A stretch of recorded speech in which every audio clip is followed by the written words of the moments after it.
4월 12일 월요일 새벽 예배를 하나님께 올려드리도록 하겠습니다. 오늘 본문은 출애굽기 4장 1절부터 17절까지의 내용입니다. 출애굽기 4장 1절부터 17절까지의 내용을 우리 함께 드라마 바이블로 들어보도록 하겠습니다.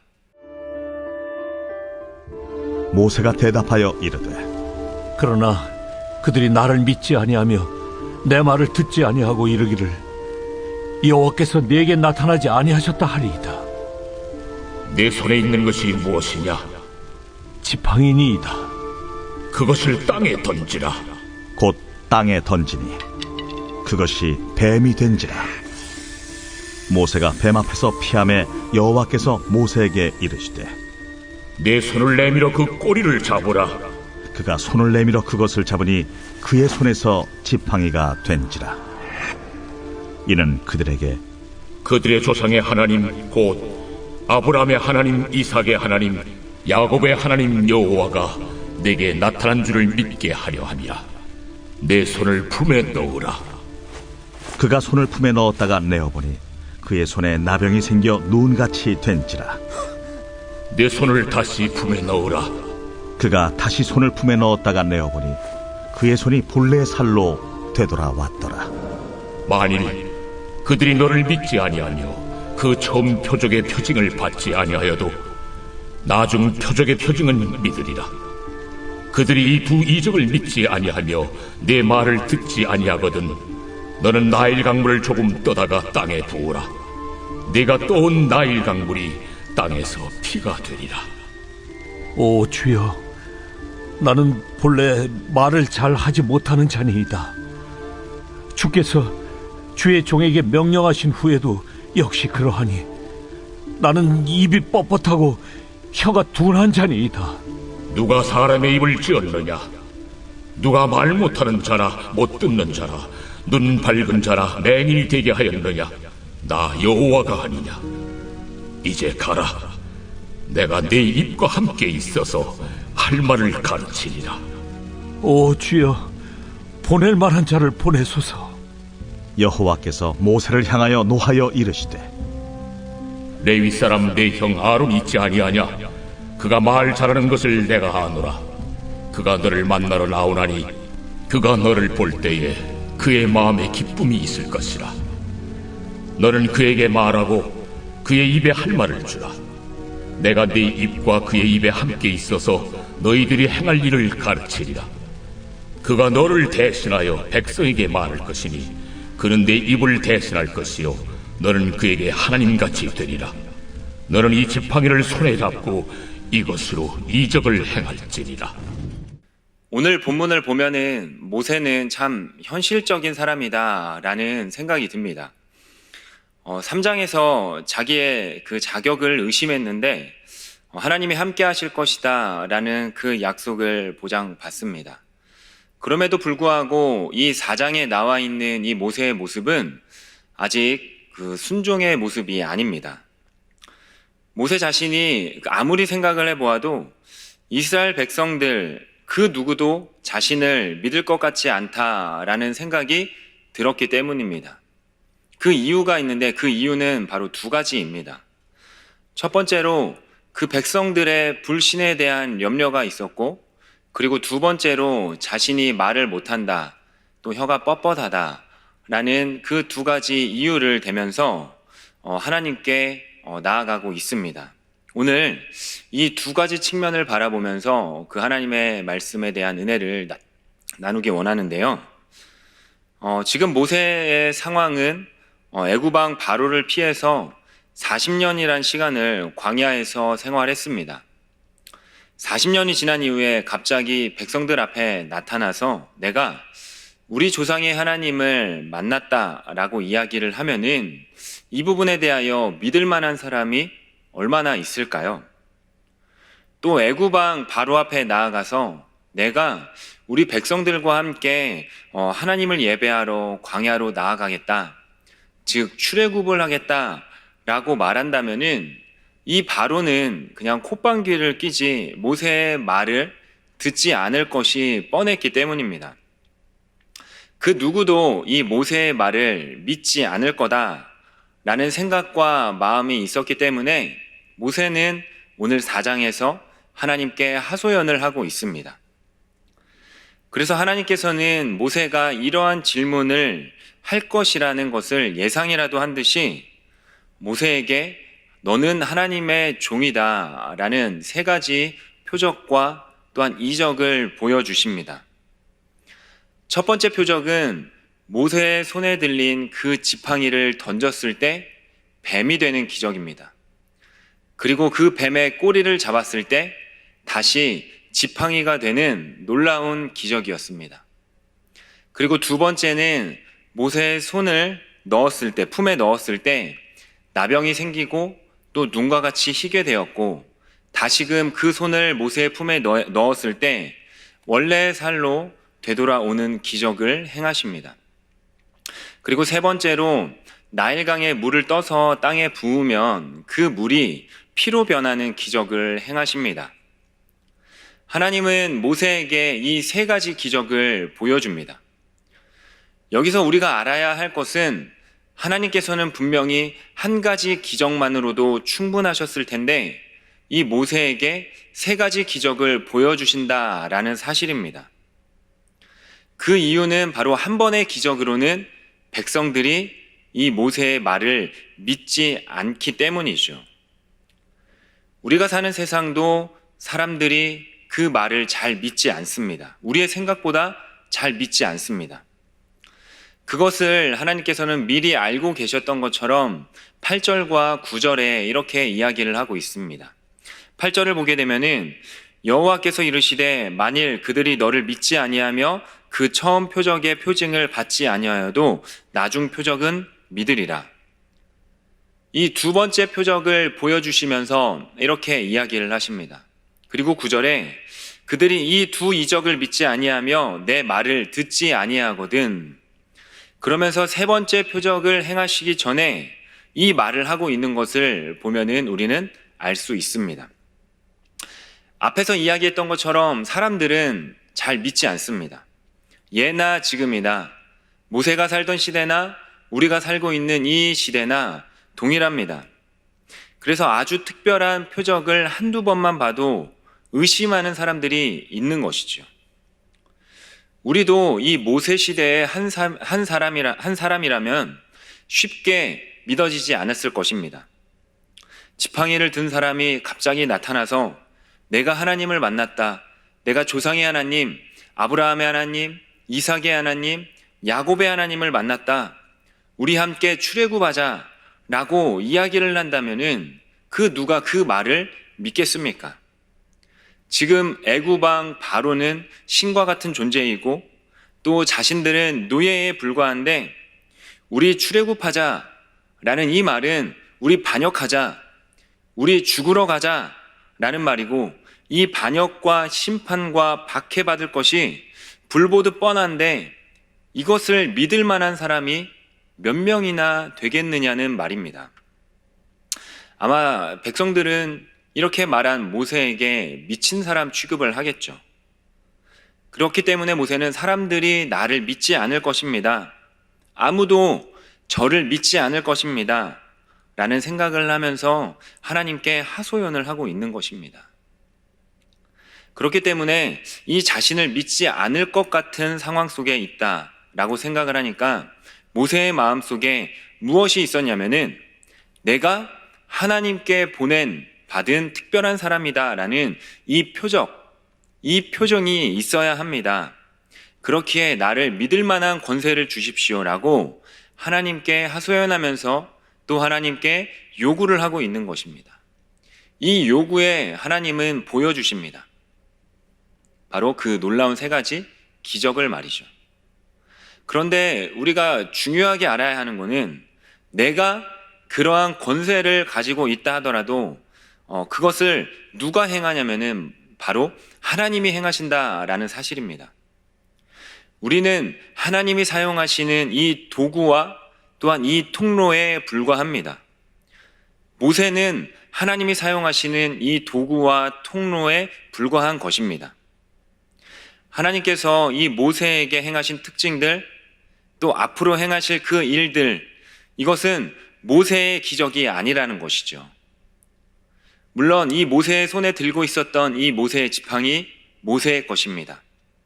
그러나 모세의 지팡이가 뱀이 되는 이 기적을 행하시는 분은 바로 하나님이십니다. 또 모세의 손, 이것도 모세의 것입니다. 그러나 모세의 손이 품속에 들어가서 나병이 되어서 눈과 같이 희게 되는 기적, 또다시 품속에 들어가서 원래대로 돌아왔던 기적, 이 모든 일들은 하나님이 행하셨습니다. 나일강, 이 나일강은 애굽에 있는 강입니다. 그러나 이 나일강을 피로 물들게 만드는 기적, 이 기적을 행하시는 분은 바로 하나님이시다라는 것이죠. 모세의 지팡이와 또 모세의 손과 또한 이 나일강을 하나님께서는 사용하신 것입니다. 이 모든 기적은 모세가 행한 기적이 아니라 하나님이 행하신 기적이다라는 이 사실을 우리는 알아야 하는 것입니다. 그렇기 때문에 하나님께서 행하신 기적 속에서 우리가 자랑할 것, 또한 나를 드러내야 할 것, 이것들은 아무것도 없다라는 것이지요. 비록 내 것을 사용하더라도 하나님이 행하신 기적이고 또 우리는 그의 도구에 불과한 것, 하나님이 모세의 권위를 세우고자 하신 것이 아니라 하나님의 권위를 세우고자 하신 것이고 또한 살아계신 하나님을 보여주고자 하신 것이고 또 출애굽시키고자 하는 이 하나님의 놀라운 능력을 나타내기 위함이었습니다. 그렇다면 이것을 믿는다면 우리는 어떠한 마음과 또 어떠한 능력을 가지고 이 땅을 살아가야 할까요? 바로 우리는 하나님이 사용하시는 도구라는 분명한 사실을 기억하며 모든 능력과 또한 모든 권세와 또한 모든 영광이 주께 있음을 고백해야 하는 것입니다. 모든 권세와 모든 능력과 모든 영광을 우리가 하나님께 돌릴 때 하나님께서 저와 여러분을 도구로 사용하고 또한 놀라운 하나님의 역사의 산 증인으로 살아가게 하실 줄 믿습니다. 이 놀라운 사실을 믿고 나아가는 저와 여러분이 되기를 주님의 이름으로 소망합니다. 또 두 번째로 이 현실적인 부분에 순종하지 못하는 한 가지는 무엇이었냐면은 모세 자신은 말을 못한다라고 이야기를 하고 있습니다. 혀가 뻣뻣하다라고 말하고 있죠. 10절에 보면은 모세가 여호와께 아뢰되 오 주여 나는 본래 말을 잘하지 못하는 자니이다. 주께서 주의 종에게 명령하신 후에도 역시 그러하니 나는 입이 뻣뻣하고 혀가 둔한 자니이다. 정말로 이 모세가 말을 잘하지 못했을까요? 저는 아니라고 생각을 합니다. 신명기에 보면은 모세가 120세가 되었을 때 이 모압 평지에 출애굽한 2세들을 불러 모아놓고 설교를 합니다. 몇 번의 설교를 하냐면은 3번의 설교를 합니다. 그런데 이 신명기의 내용을 살펴보면은 모세는 말을 정말 잘합니다. 이것을 보게 되면은 모세가 말을 못한다라기보다는 이 40년이라는 시간 동안 광야 생활을 하면서 이 이스라엘 백성들과 신뢰 관계를 형성하지 못했기 때문이다 라는 것을 생각할 수 있습니다. 또 모세는 태어나자마자 40년 동안 애굽 궁궐에 살았습니다. 그렇다 보니까 이 이스라엘 백성들과 이 관계, 이 신뢰를 형성할 만한 시간적 여유, 시간적 관계가 없었던 것이죠. 우리도 말이 이 신뢰 관계 속에서 믿게 되는 거지, 저 사람이 말을 잘한다라고 해서 우리가 그것을 믿는다라고 생각하지는 않습니다. 자녀가 이 부모의 말에 순종하는 것은 그만큼 오랜 시간 관계를 통하여서 형성된 이 믿음, 이 신뢰 때문에 부모의 말에 순종하는 거지, 우리 부모가 말을 잘한다라고 해서 우리 자녀가 나를 믿거나 신뢰하지 않는 것처럼 말이죠. 이 신뢰가 쌓인 관계, 신뢰가 쌓인 사람이라면은 말을 어눌하게 하더라도 이해하고요, 또한 믿을 수 있는 것입니다. 그렇기에 이 모세가 이 이스라엘 백성과의 신뢰관계가 형성되어 있지 않기 때문에 하나님께 저는 말을 못하는 사람입니다. 또한 저의 혀가 둔한 사람이고 뻣뻣한 사람입니다. 라고 이야기를 하고 있는 것입니다. 그런 하나님의 반응은 모세에게 내가 내 입과 함께 있어서 할 말을 가르치리라 라고 말씀하시면서 모세의 형 아론을 붙여주십니다. 아론은 이미 83년 동안 이 이스라엘 백성들과 관계가 있었고 또한 모세와 아론 사이에서도 혈연적인 관계가 있었기 때문에 이 모세가 아론에게 말하는 것이 신뢰가 있는 것이고 또한 아론이 이스라엘 백성들에게 이야기하는 이 부분에 있어서도 신뢰가 있는 것입니다. 그렇기 때문에 하나님은 이 모세의 반응에 형 아론을 세우고 있는 것이죠. 중요한 거는 그러면서 하나님께서 말씀하시기를 아론에게 너를 대신하여 말을 하겠다라고 말씀하시면서 너의 형 아론의 입에만 내가 함께하는 것이 아니다 라고 이야기를 합니다. 그게 15절인데요 15절을 보면은 너는 그에게 말하고 그의 입에 할 말을 주라. 내가 내 입과 그의 입에 함께 있어서 너희들이 행할 일을 가르치리라 라고 말하고 있습니다. 하나님, 저는 말을 못합니다. 입이 뻣뻣합니다. 말이 둔합니다. 라고 이야기를 하는데 다른 사람을 보내소서라고 말을 하니까 아론을 세우시고 또한 아론의 입에만 내가 함께 있겠다라고 말하지 않고 그 너의 둔한 입에도 함께 하겠다라고 이야기하고 있는 것이죠. 결국 이 말을 잘하고 못하고가 아니라 하나님이 함께 하시는 거에 따라서 말에 권세가 있는 것입니다. 말의 능력이 나타나는 것입니다. 말의 권세는 설득력 있게 이해를 잘 시키게 하는 것이 아니라 하나님이 함께 하실 때 이 입술에 힘이 나타나는 것입니다. 그래서 우리가 우리 자녀들에게 또한 우리 순원들에게 또한 성도들에게 또한 직장에서 상사와 부하 직원에게 권면을 하거나 위로를 할 때 하나님, 제가 말을 잘하는 사람이 되게 해주십시오 라는 것이 아니라 하나님, 제 입술에 함께하여 주십시오 라고 기도하는 저와 여러분이 되기를 소망합니다. 우리가 무엇을 하더라도 이 원리는 기억해야 하는 것입니다. 우리는 하나님이 사용하시는 도구라는 사실, 더 나아가 하나님이 나와 함께 하신다라는 이 두 가지 사실을 꼭 기억하시는 여러분이 되기를 소망합니다.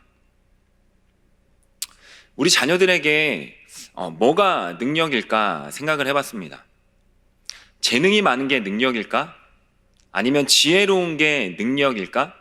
아니면 공부를 잘하는 게 능력일까? 아니면 정말 그러니까 부자의 부모님을 만난 게 능력일까? 라고 생각을 해봤는데 결론은 그게 아닌 것이죠. 하나님이 우리 자녀들과 함께 하신다면은 그 존재 자체가 능력이 되는 것입니다. 그렇다면 하나님은 어떠한 사람과 함께 하실까? 재능이 있건 없건, 또 은사가 있건 없건, 또 돈이 많건 돈이 적건 상관없이 이 하나님의 부르심과 사명에 살고자 하는 사람과 하나님은 함께 하십니다. 다시 말하자면은 하나님의 뜻대로 살고자 하는 사람과 하나님은 함께 하신다라는 것입니다. 우리가 하나님의 말씀을 읽고자 할 때 성령 하나님께서 함께 하실 것이고 또한 그 하나님께서 말씀을 깨닫게 하실 것이고 나뿐만 아니라 나와 내 가족 또한 믿음의 성도들을 위해서 우리가 기도하며 살고자 할 때 그 기도에 응답하실 것입니다. 내가 입술에 부족함이 있을지라도 내 주변에 예수를 믿지 않는 사람들에게 예수를 증거하고자 할 때 이 사명자의 마음을 가지고 살고자 할 때 하나님은 분명히 나와 함께 하실 것입니다. 하나님은 이 모세의 둔한 입술을 사용하시고 함께하여 주셨던 이 주님이 우리의 둔하고 약한 것들 가운데 함께 하시며 또한 우리를 가장 권능 있고 능력 있는 역사의 한 사람으로 역사의 도구로 사용하게 되어 주실 줄 믿습니다. 이러한 은혜를 항상 사모하는 마음을 가지고 살아가는 저와 여러분이 되기를 주님의 이름으로 소망합니다. 제가 기도하겠습니다. 사랑과 은혜가 많으신 아버지 하나님, 참 감사합니다. 우리가 행한 모든 것들 주께로부터 왔사오니 주께 모든 영광과 모든 권세와 모든 능력이 있음을 고백합니다. 주님의 쓰임받는 종임을 기억하며 주님의 도구임을 기억하며 주님의 영광 가운데 살아가는 저와 사랑하는 더사랑의 교회 성도님들이 될 수 있도록 아버지 하나님 함께하여 주시옵소서. 우리의 삶은 주께로부터 왔습니다. 하나님이 함께 하시면 우리의 인생이 능력 있는 인생이 될 줄 믿습니다. 아무리 혀가 뻣뻣하고 재능이 없다 할지라도 하나님께서 함께 하시자 수많은 사람들에게 감동과 감화를 주는 입술로 변화됨을 오늘 말씀을 통하여 느끼며 묵상합니다. 하나님, 우리에게도 이러한 놀라운 은혜가 있기를 원합니다. 예배를 드리는 모든 성도님들이 주님과 함께 하시는 주께 쓰임받는 사랑하는 성도님들이 될 수 있도록 하나님 함께하여 주시옵시고, 또한 오늘 하루도 주님께 영광을 돌리며 나아가는 사랑하는 백성들이 될 수 있도록 아버지 하나님 함께하여 주시옵소서. 감사드리며 이 모든 말씀을 살아계신 예수 그리스도의 이름으로 기도드립니다. 아멘. 이 시간 각자의 기도 제목으로 함께 기도하며 나아가도록 하겠습니다.